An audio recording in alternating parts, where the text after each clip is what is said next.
Say hello to the bad guy. I'm your host, Locke, and this is the podcast where we drink and smoke and bullshit about the life of a historic criminal. Now, we're talking outlaws and gangsters. We're not going to be covering too many serial killers. That's just a little bit dark for me, and this ain't no true crime podcast. But honestly, you can't call this a history podcast because I'm no historian. I'm just a history fan that does some research and bullshits about it with his friends. So, speaking of my friends, let me introduce you to my co-host today.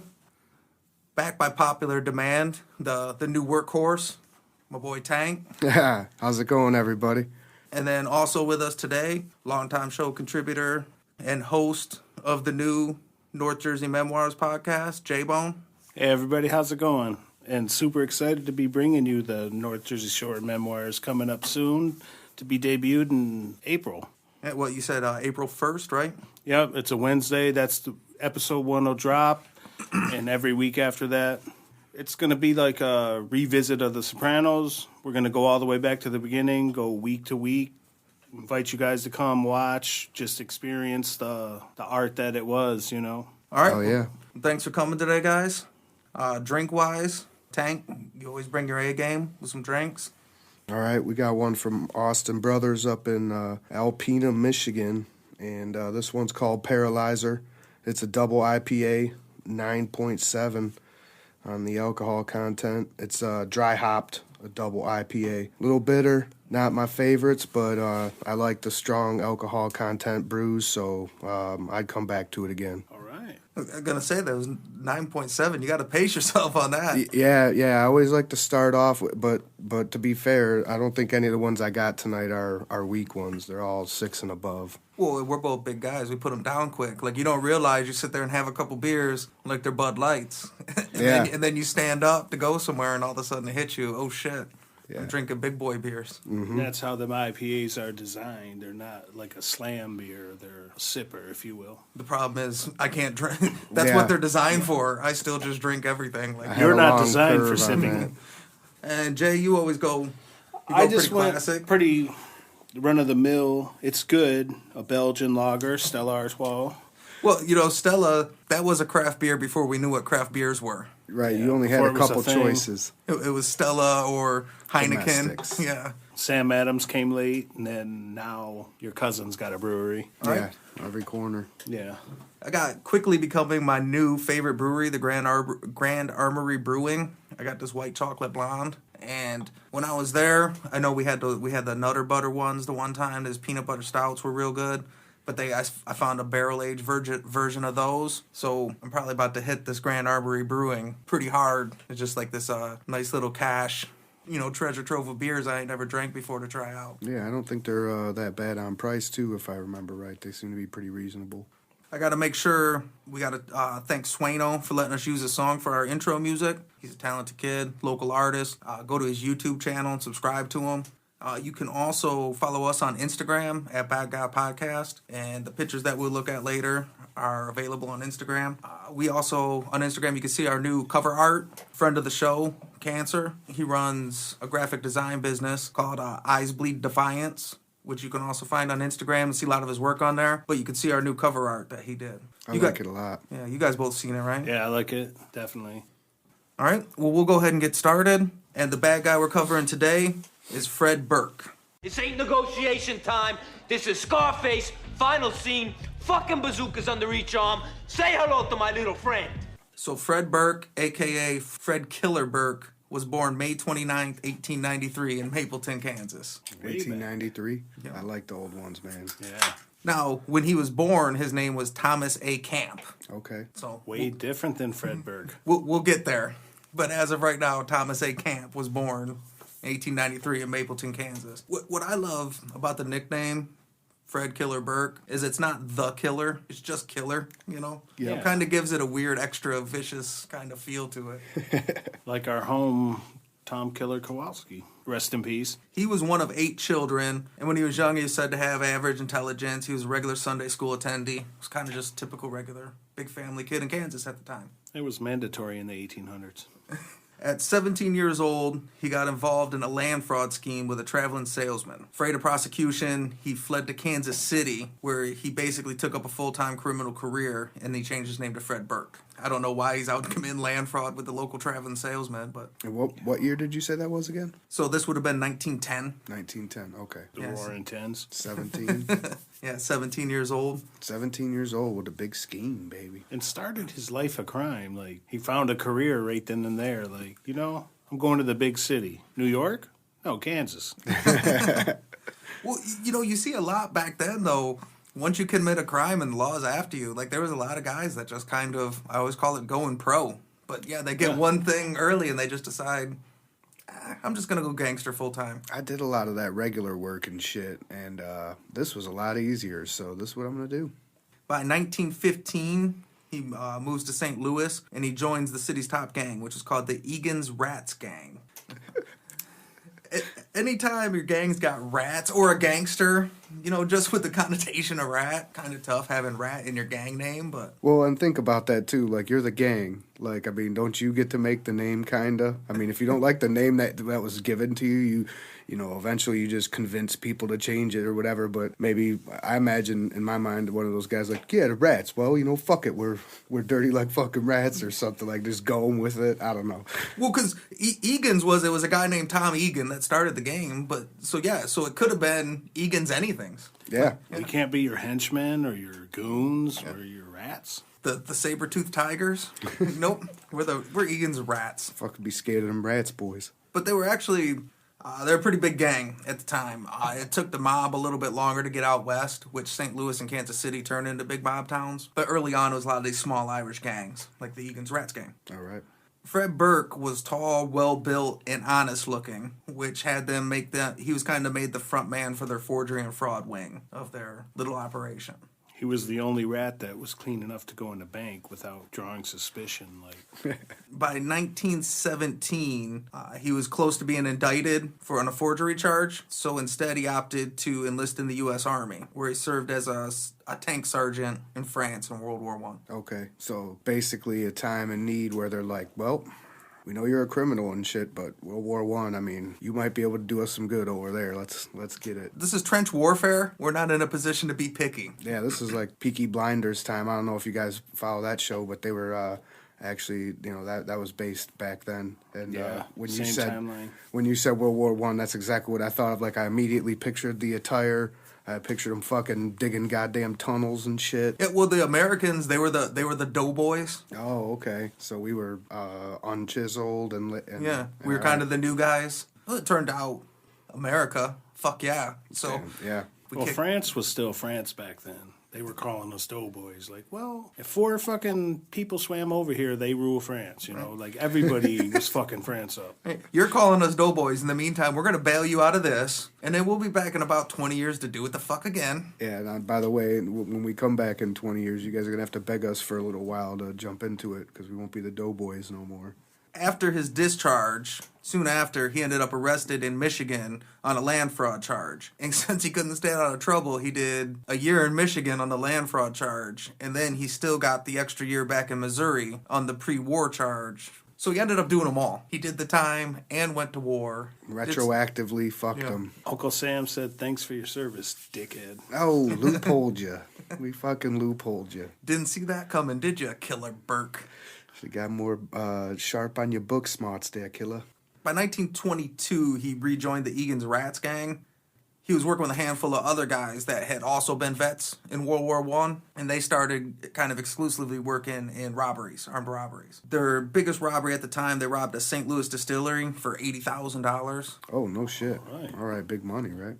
They had went to war. They had some training with guns, and when they got back home you're back in St. Louis, all of a sudden those skills translate pretty well on the street. Egan rats and Egan tunnel rats. Which faction are you? Towards 1924, most of the leaders of the gang ended up in prison and in jail. Wanting to stay out of that, Killer Burke kind of took his little crew, and he went back to Michigan, where he had made some connections right after the war, and he started working basically as a freelance contractor for the Purple Gang. Most people, if you listen to the podcast, I'm a big fan of the Purple Gang. That was the previous logo was the Purple Gang picture. They're local to Detroit, and they were kind of known for their viciousness. So we keep it local. The standard at which the DEFCON scale is set, right? Yeah, we don't put them at the top because they're a bunch of nice Jewish fellas. Damn straight. He worked for them for a couple years, In 1927, a Chicago-based jewel thief named Frank Wright, he was working with two guys from New York, Joseph Bloom and George Cohan. They started operating out of Detroit, and a lot of their operation was based around kidnapping gamblers and then, ranting them back out. But then they started kind of butting heads on some issues when kidnapped multiple Purple Gang gangsters. Oh, okay. So they're just, they're out there running their operation, kidnapping motherfuckers, and when you're in the business of kidnapping gamblers and shit, you're gonna stumble into some gangsters along that path. The wrong dudes. Yep.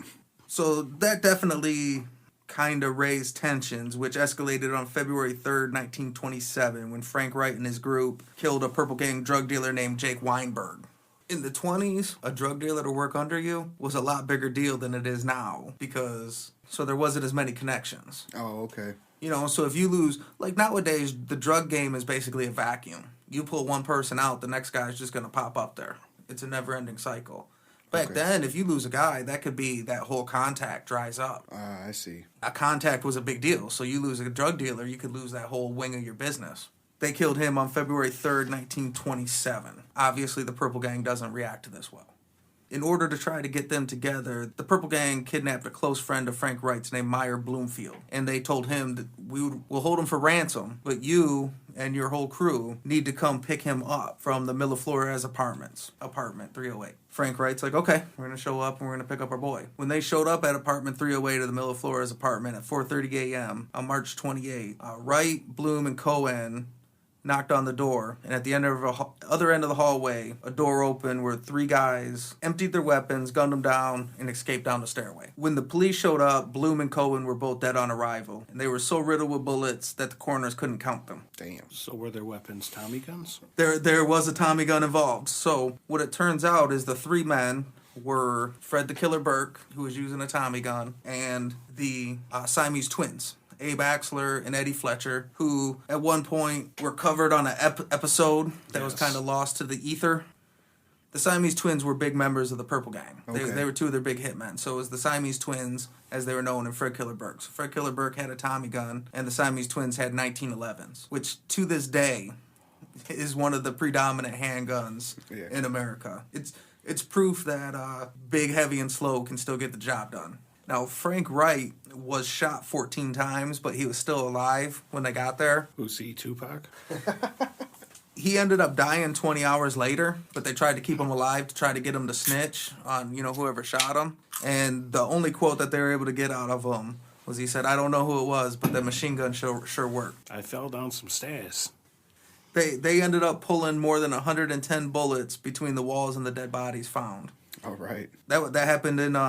That was in Detroit, and it's now what's referred to as the Milleflores Massacre. 33 bullets a person. Well, that was out of the walls and everything. They couldn't even count them in the people. Like, at some point, once they got to 110, they're like, what the fuck? Does it matter? Yeah. Everybody's dead. Sends a message, though. You know what I mean? Like, to the other ones. Like, you fucked with the wrong one. And then that's what ends up happening. Like, we shut down the whole fucking floor of an apartment building for a couple days. You do know we are the Purple Gang, right? Well, the Milleflores Massacre is actually... It now goes down as it was kind of the event that set the Purple Gang with that reputation. Oh, okay. Well, it was the first time that people were like, oh, shit, these guys are crazy. And the Milleflores Massacre is the first time that the Tommy gun was used in the Detroit area in the gangland times. Historic situation here. The next day, Abe Axler and Fred Burke were both pulled over and arrested, but neither of them were ever able to be charged with the Milleflores Massacre. No shit. But not long after this, I don't know if the issue was over money or what the concern was, but soon after that, Burke and his associates ended up in a beef with the Purple Gang. But considering that they were significantly smarter than Frank Wright, so instead of going to war, they just opted to go to Chicago and start freelancing out of Chicago. Okay, we agreed to disagree. And the perp said, meet us at the Milleflores to get paid, contractor. Go to Chicago, fuck it. Just severance and whatnot. Oh yeah, we'll pay you, just knock at this, bring your whole crew. Knock at this door. And anytime you're dealing with a gangster and they tell you bring your whole crew, you got to know that's a problem. We promise, no shenanigans.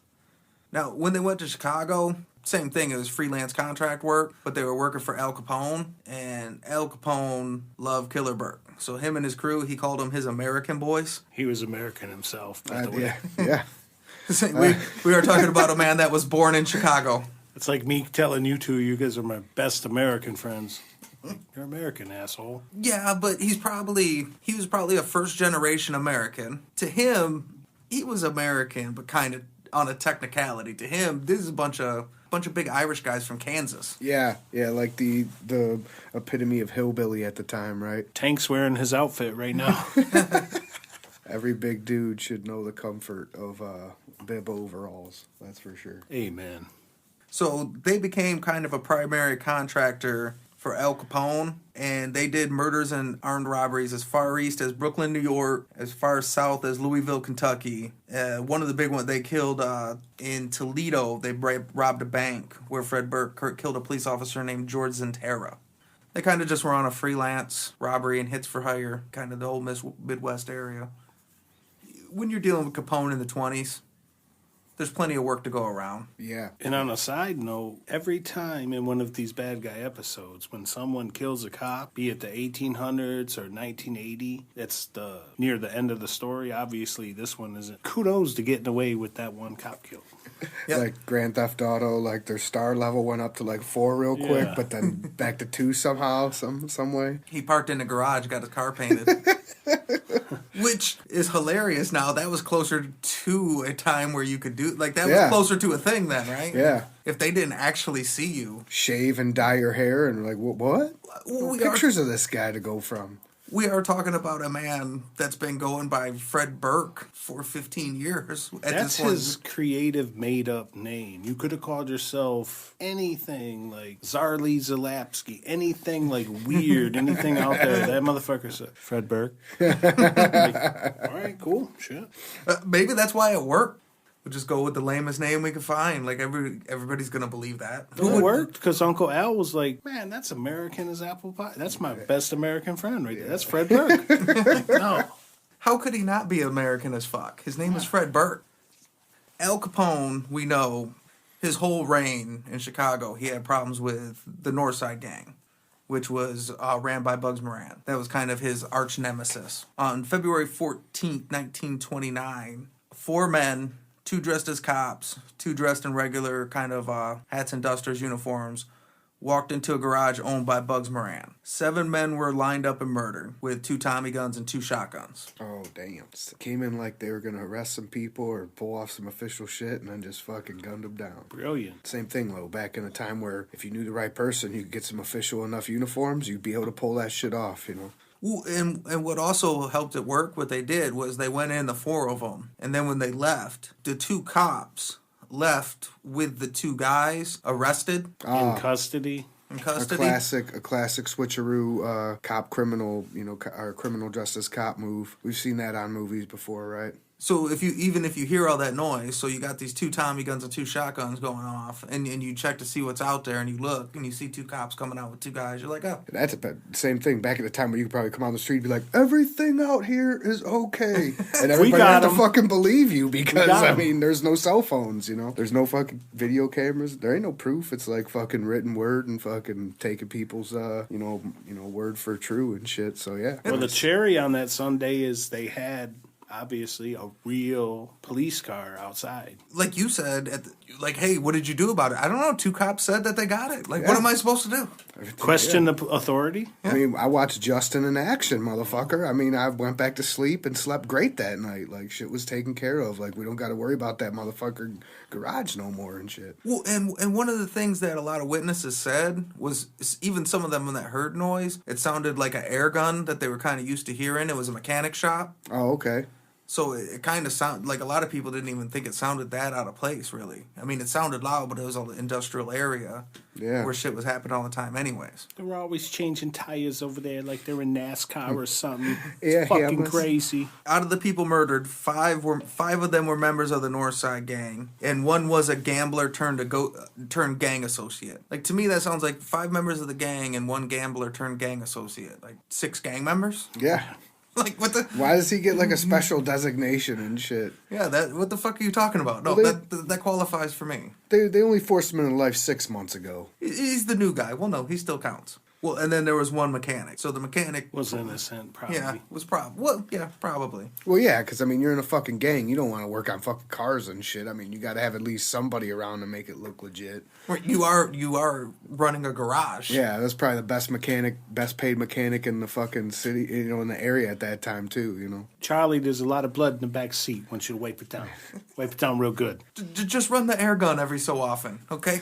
He's actually the wolf from fucking, he's the wolf of that time. Like, we need some fucking bed sheets, baking soda, See, so now we're up to 7 gang members. We've officially turned this poor mechanic into the wolf. This grease monkey's part of it, too. He said we take him too before we crush him. Hey, all the garages in the city, that's the one you pick. What are you going to do? No, we won't fix your car. Take your car away. We don't fix cars. Are you kidding? So out of the 7 guys, when the real police actually arrived, 6 of them were dead on arrival. 1 guy was alive again, and coincidentally was also shot 14 times again. So Is he the new Tupac that just came back from Cuba?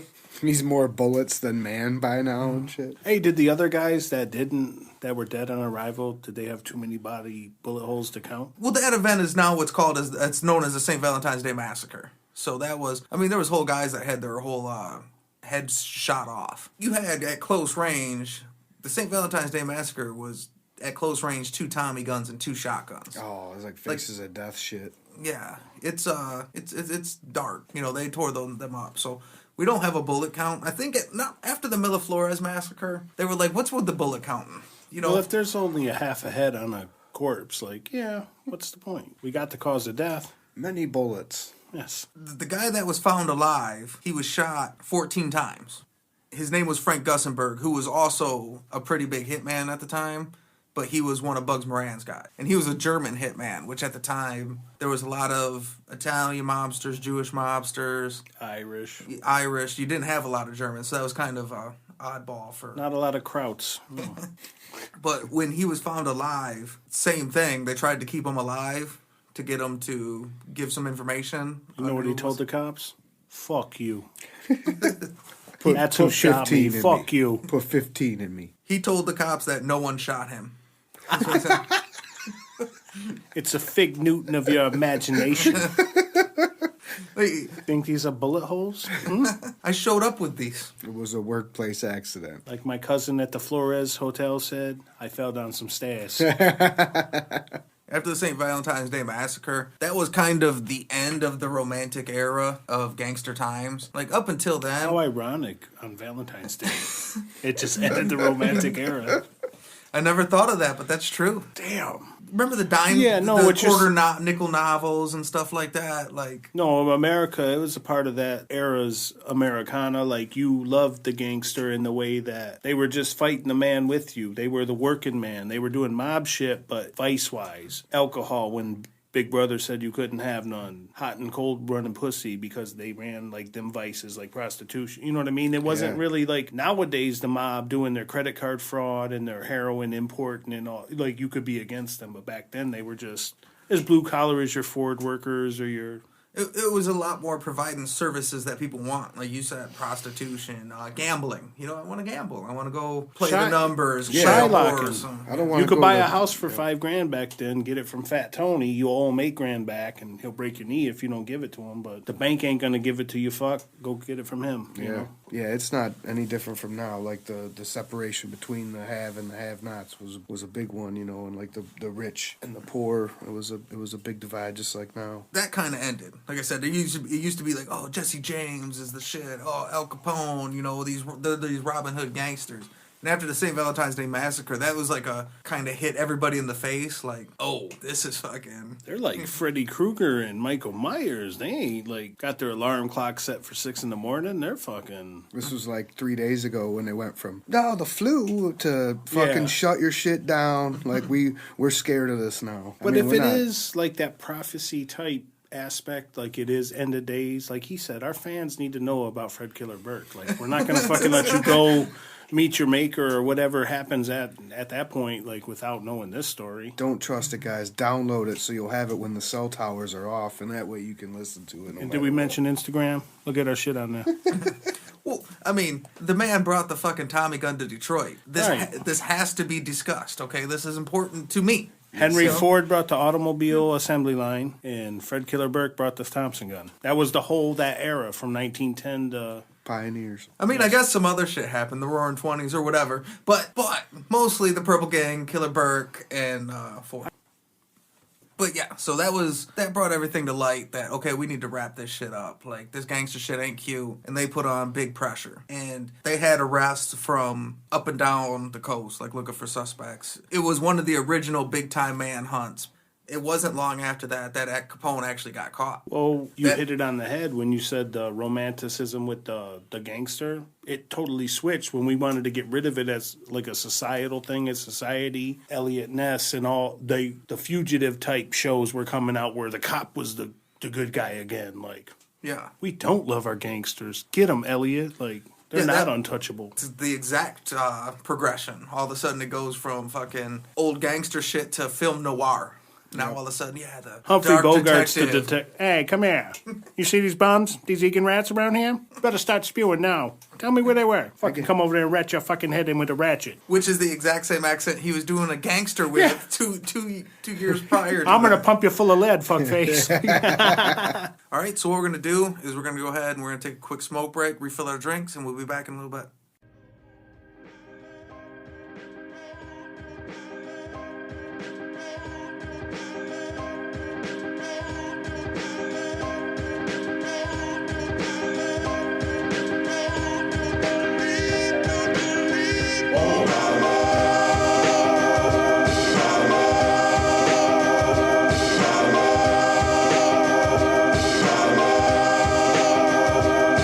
My words are concrete and solid as the truncated snare on a drum beat.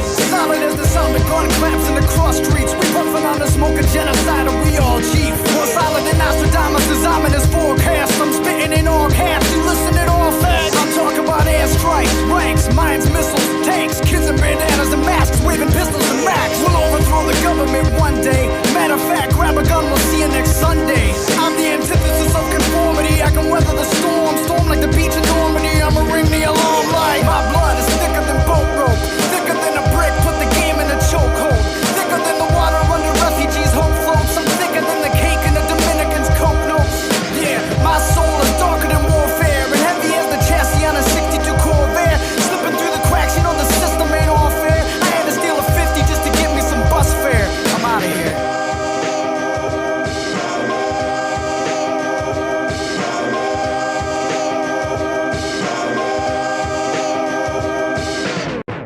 Thanks for listening. Just real quick, want to ask you to subscribe to us on your favorite podcast app. Go to Apple iTunes, give us a 5-star rating, and leave us a review, and we'll read it on the show. If you have any questions, comments, or a guy that you would recommend we cover, you can email us at sayhellotothabadguypodcast@gmail.com. We also want to thank Sixfo Sueno for letting us use his music in the intro.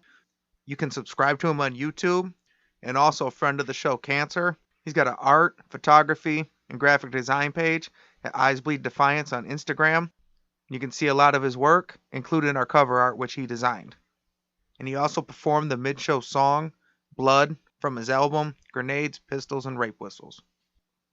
Now back to the show. All right, and we're back.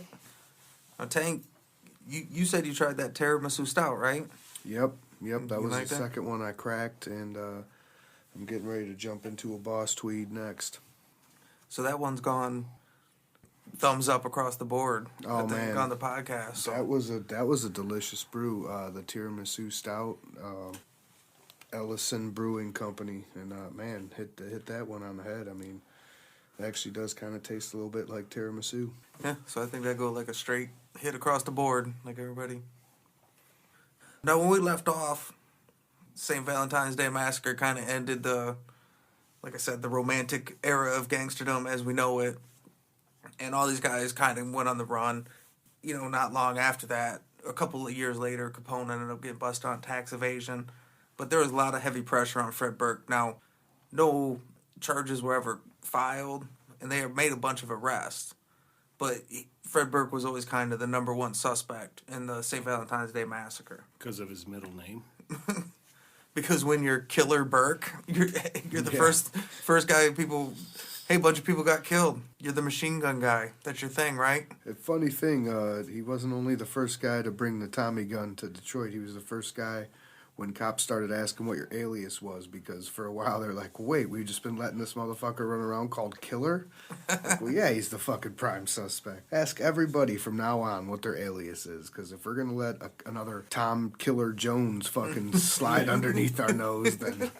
But yeah, we should probably take a look into I'm not a great detective, but we should dig in a little here. So Killer Burke does what he always does when he's got a duck out, is he goes to Michigan. All right. He goes to Michigan to hide out again. But on December 14th, 1929, in St. Joseph, Michigan, while out drunk driving, Burke rear-ended another car and drove off. Now, it was seen by a patrolman named Charles Scully.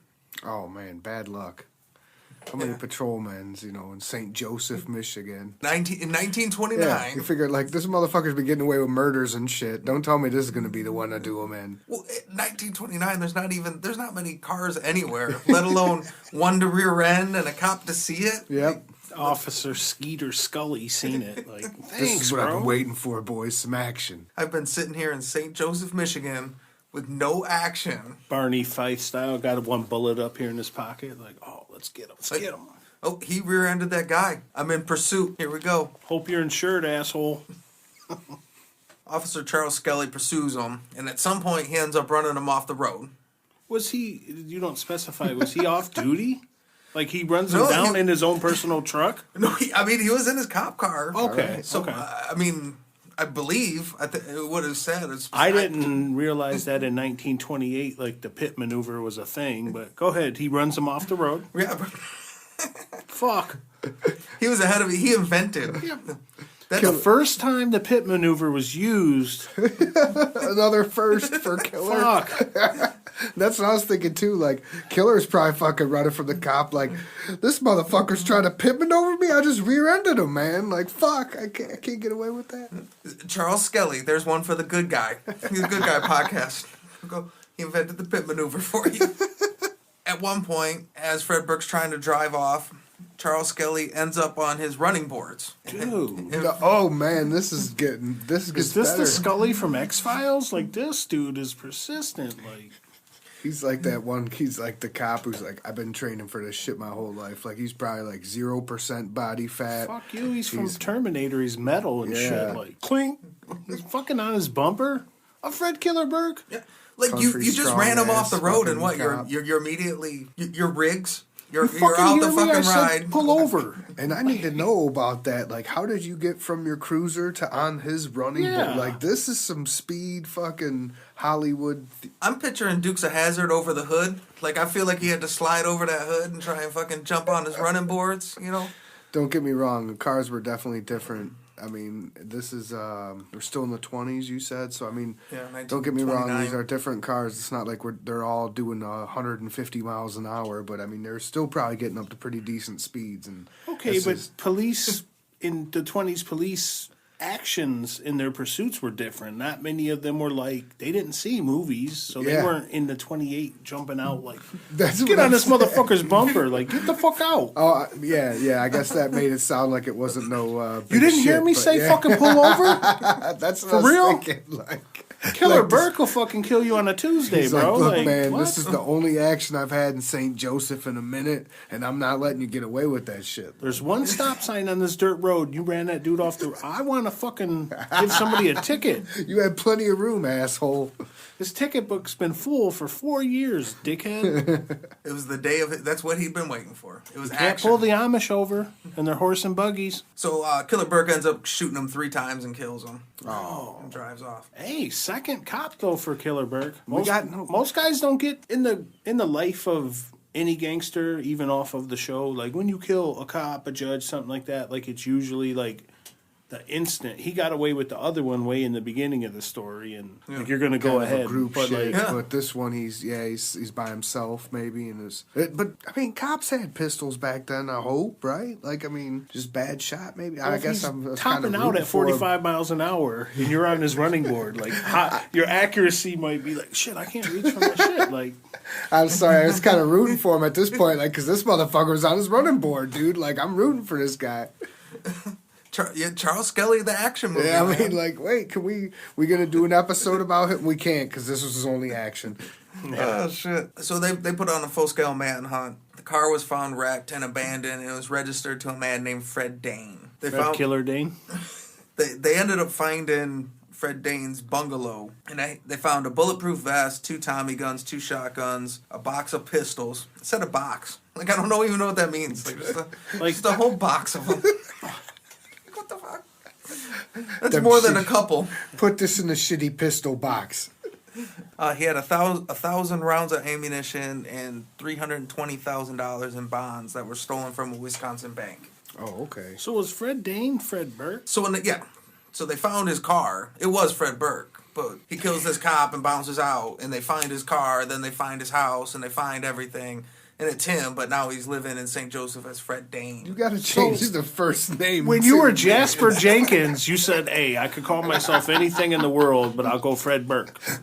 Then when you get this lifelong career, now we're coming up on the end of your career, and you got $300,000 back in 1928. That's like having a couple million. Yeah, man, that's So, big time. You called yourself, instead of Fred Burke, you said, you know, I'm going way different. Fred Dane, put it down, put it on the paper. Like, come on, man. Like you said. Like, bro, all you had to do was pull over and exchange him for fucking Mason. But instead, you decide to gangster it up on your little hit and run rear end shit and lose fucking 300 G's and times 10 at least, right? So $3 million fucking this time's money. Jesus Christ. 2 bulletproof vests and a shoebox full of pistols? How was you Fuck. this smart to have this much cash, but this dumb to not even make your alias like a whole completely, like, the last name's different, but the first name's the same? All right. The middle name, too, Fred Killer Dane. Shit. I think fucking he's so stupid. We've been calling you Fred for 15 years, right? If all of a sudden we change it to Mike Dane, I'm going to be talking to you and be like, Mike, and you're not going to pay attention. Oh, yeah, that's me, Mike.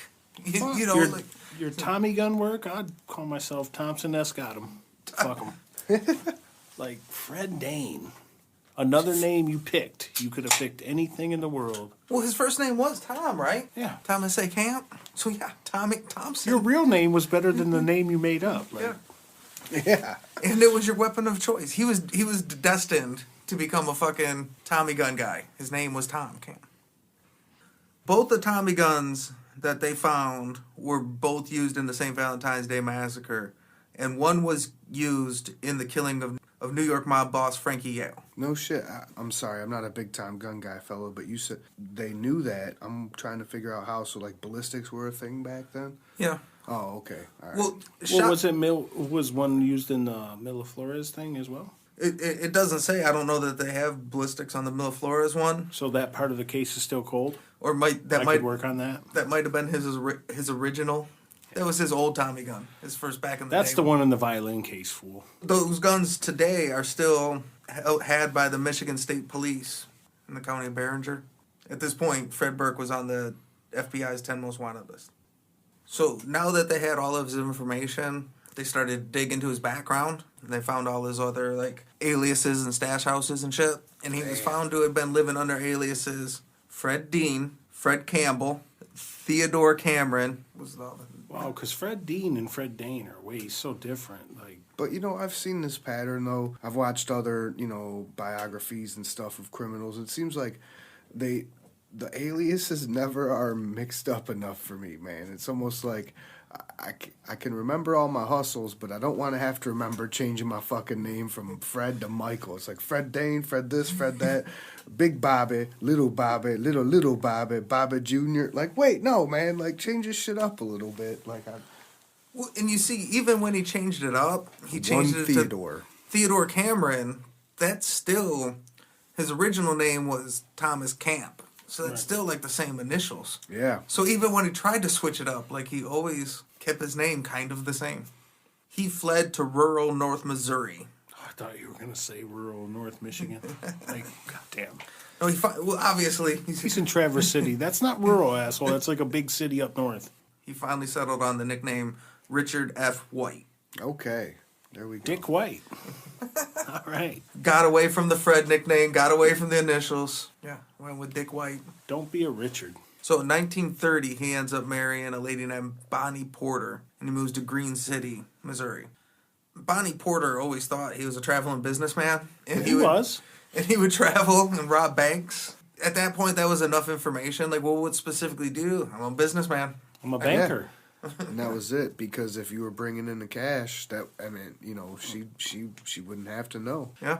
You're bringing home the bacon at the end of the day. Hell, you could be going and selling livestock for all she knows. Hell. She didn't even know they were Bonnie and Fred.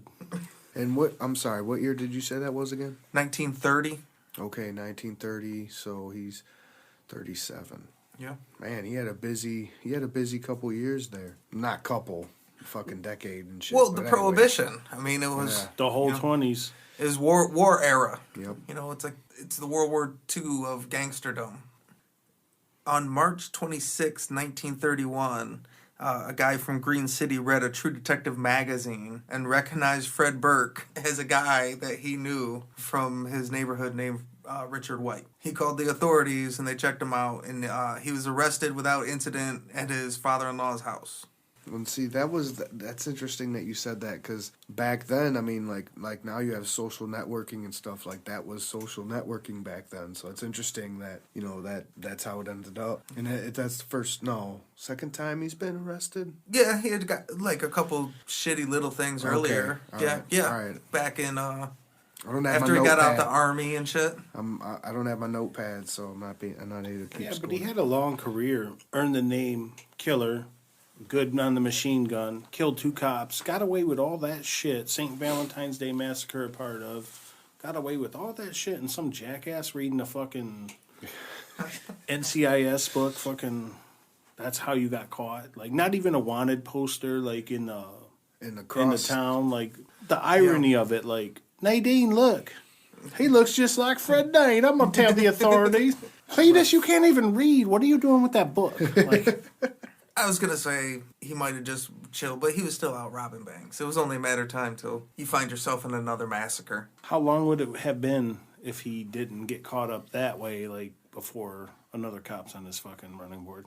Yeah, I mean, when you're running away from fucking rear ends and shit, I could also see the side of him as like, the way I'm looking at it is like he got caught up. He was arrested without incident. He was in kind of a comfort mode. He was lying to his wife. He was definitely on good terms with his father-in-law because he was just chilling there when he got arrested and shit. So he had kind of, maybe at this point in Tank's mind, he had submitted to more of the domestic lifestyle. Right. And then the irony, though, like after you said, all right, I'm going to be a working schlep, like, oh, this dude read in a magazine that I got to go to prison now. Thanks. He was convicted of the Officer Skelly murder and was given a life sentence in Marquette State Prison in Michigan. After several years of failing health and diabetes, he died of a massive heart attack on July 14th, 1940. 47. 10 years, a little bit less than 10 years in prison. And in Marquette, too, man, which It's cold. for the listeners, that's the upper peninsula, fucking just so you don't cold. got to check Google. Upper peninsula, middle, 30 inches of snow in one storm and shit, like that kind of Michigan. It's the biggest city in the UP, and it still has 4 people. So like, that's It's like when you put Super Killer in Siberia. Same thing. Cool place, though. beautiful. I do think it's crazy that died of health issues and a massive heart attack in 1940. He wasn't that old. But he was on top of the. I guess what I'm saying is like when you die of a heart attack, it's usually because of bad diet or something like that at a young age. So I mean, he was a gangster. He probably wasn't doing a lot of exercising. He's probably eating good. You know what I mean? So I mean, he could have probably just. I mean, up until the time he was in prison, he could have just been eating.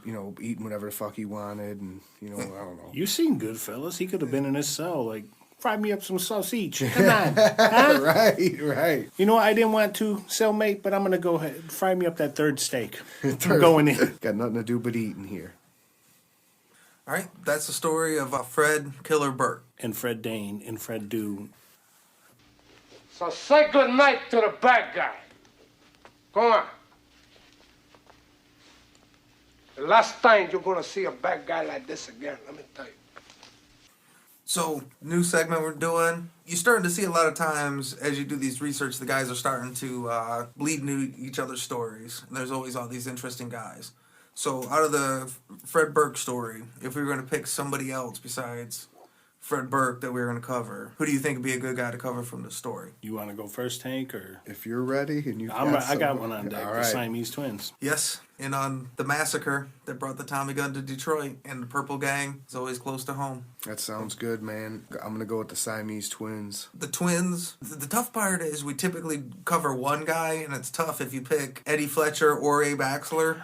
You're kind of telling the same story. Yeah. I was thinking Eddie Fletcher, but that was mostly, like, see, even if I picked Eddie Fletcher, like you just said, it would be a story basically about Abe. And I picked the Twins, so Abe, it's going to be Eddie Fletcher. And for the record, there was also Simon Axler, who is Abe's older brother that was there most of the time too, that never gets mentioned. They're talking about the Siamese Twins, and it's not even him and his brother. It's him and his homie.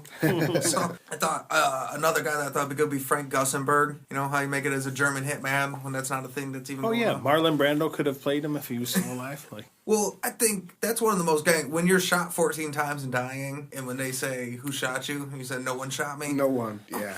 forget about it. That's about as gangster as you can get, and I appreciate that. If we don't appreciate that on this show, then who's gonna? Exactly. So now we got to do the casting. So before I show a picture, if we're gonna make a movie right now about Fred Killer Burke, who do you think you would pick to play him? Now I have a picture. You guys haven't seen it yet. If you have a pre-guess.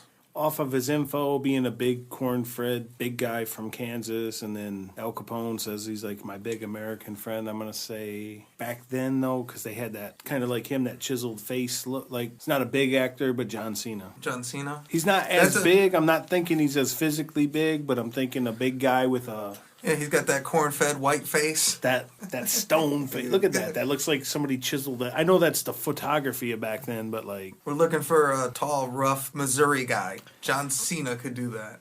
You got anything, Tank? All right, man. So I'm actually kind of pumped up because I don't watch a lot of movies. I'm more of a TV guy. I know I've said that before, but I actually have a dude for this. And when you said tall, and I think you said athletic or well-built at the beginning of the show, and Irish, it made me think back to a guy, and I know you maybe you can help me out on the actor's name. From Boardwalk Empire, he was the cop, the deputy. Is it Michael Shannon? They turned him. Oh man, see that's the problem. But he was basically like your average auburn hair, Irish looking motherfucker who's tall and well built and chiseled. He's got the square jaw. But yeah, that would be him, and I finally have a pick where I actually know who the actor would be, but I don't know his fucking name, so I'm kind of bummed out about it. If it was Michael Shannon, I think it might have been DC, picked him to play John Ashley.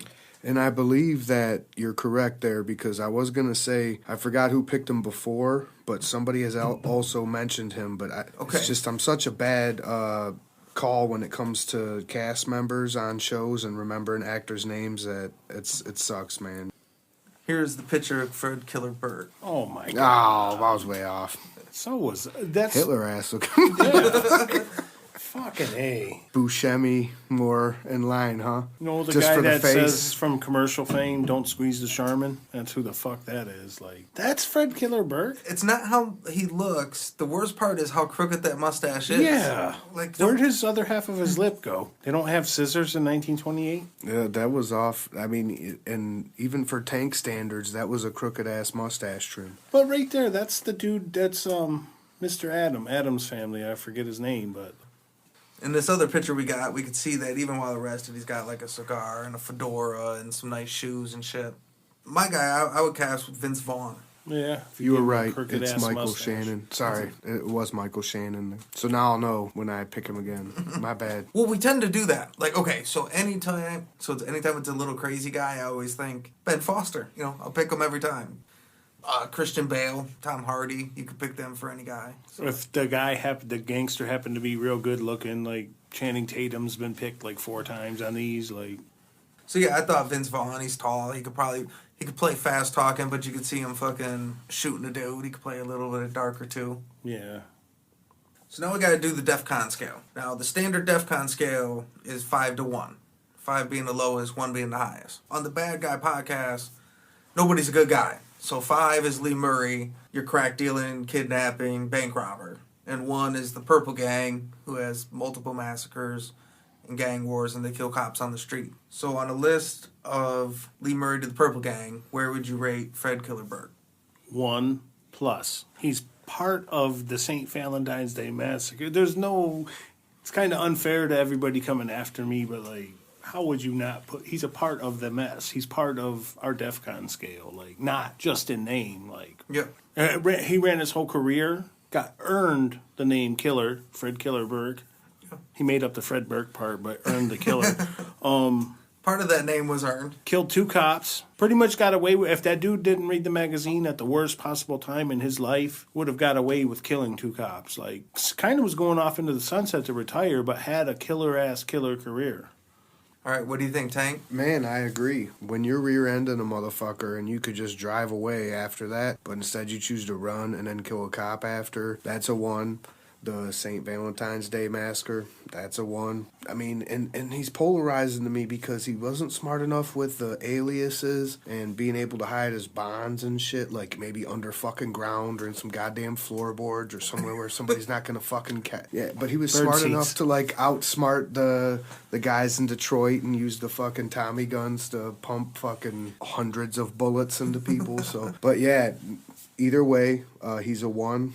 And that's a solid 1. Like, you know, I know there's probably worse ones out there, but he's achieved 1 status just because of, like I said, when you mowing somebody's cranium down to where they can't even recognize it with bullets, yeah, that's a 1. That early Tommy gun work, I think nowadays we call that an early adapter. He knew early on, hey, this is going to work. You guys are sleeping on this Tommy gun. Watch what I can do. He had vision. Well, and he got the job done. He had some longevity. You know, some decent length, didn't get busted too many times. And obviously, not only would it be a unanimous, you know, DEFCON choice, like, he could actually be the other end.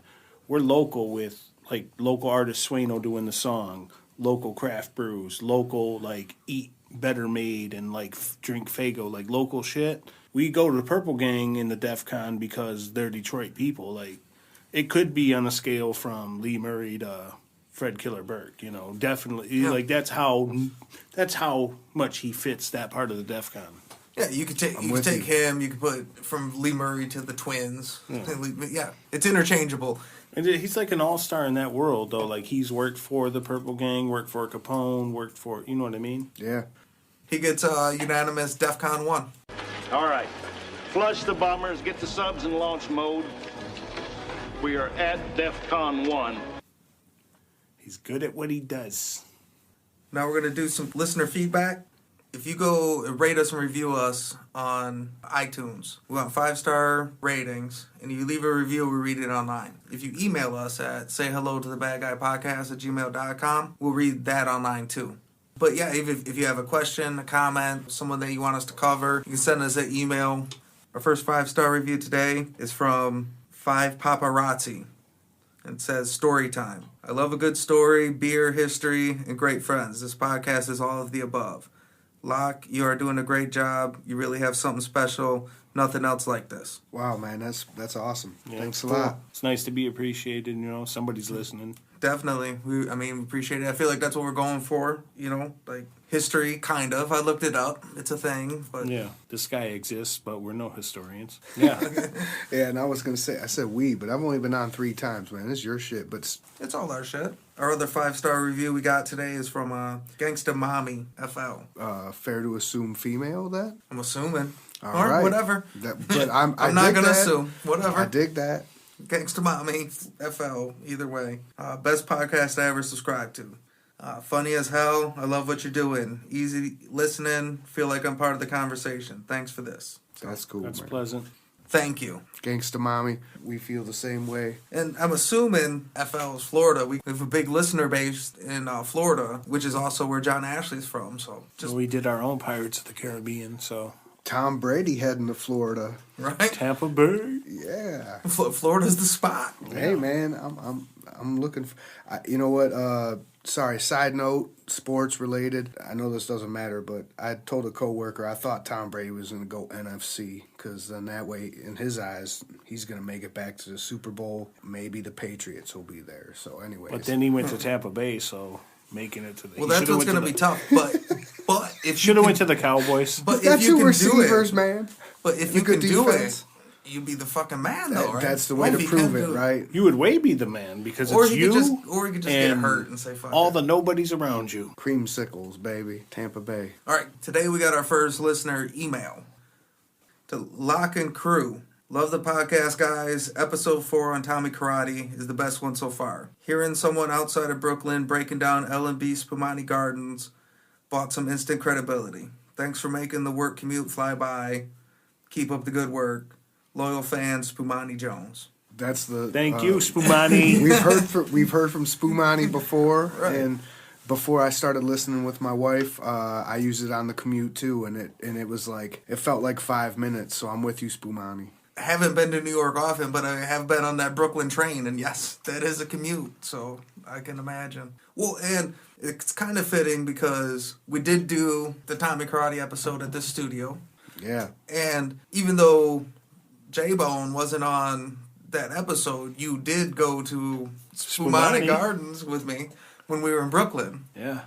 I've been to New York, man. I loved it there, and it was an awesome experience. I was young; it was a half a lifetime ago, but I loved it, man. Yeah, it's New York City, that is. It's a crazy fucking spot, man. Yeah. So- I can foresee in the future taking the whole clan out, doing a cast or two from out there, just. Wow, now that would be fucking sweet right there. We get go talk to Spumani, you Spumani coming? Jones. Damn straight. That's for sure. He's hopefully he would be there. All right, that's it. You guys got anything before we go? Quotes? Just, Any quotes? Oh, I didn't. I forgot. It's not a quote from us, but my American friend. I mean, I know it's supposed, maybe the idea was quotes that we said, but the amount of beers I'm into now, I'm struggling to remember any of mine or anybody else's, but I know my American friend. Fuck. My best American friend, right? That was Yes. the quote? All right. I forgot to do a quote. It's only super important because we put them in the title. That was the one I was in holding what on title? to. I'm lost. Like when we do the title episodes, there's always the guy in a quote, You got the banner okay. that runs, and then Yeah. there's the description below it, and it's the guy in a quote from the and then episode. the air quotes, right? Yeah, like they were popping for one episode. Another one was Them Ashley brothers ain't no hoes. Yes, yep, that's that shit. I love that one. Well, I'm a simple creature. I ain't that smart. You just say something that I think is kind of funny, and I will name my episode that. Sometimes simple is This, easy. well, it'll be a playback, and then it'll be on the. We can discover it when you title the. I was gonna say I'll find it in editing. It's All in right. there. Because I catch them. All right. One more time before we go, I want to make sure Swaino for letting us use his music in the intro. Oh, Subscribe big to him thanks. on YouTube. Thank you, man. Go follow us on Bad Guy Podcast at Instagram. That was old man as me as fuck. Follow us on Instagram at Bad Guy Podcast. And then, friend of the show, Cancer, go to his graphic design Instagram. It's Eyes Bleed Defiance. He did our new cover art. You can take a look at that. And then JBone's got the new show coming out, be on Wednesdays. North Jersey Memoirs. I mean, if you're into gangster shit, you're probably into Sopranos. Check that out. All right, guys, thanks for coming and thanks for listening.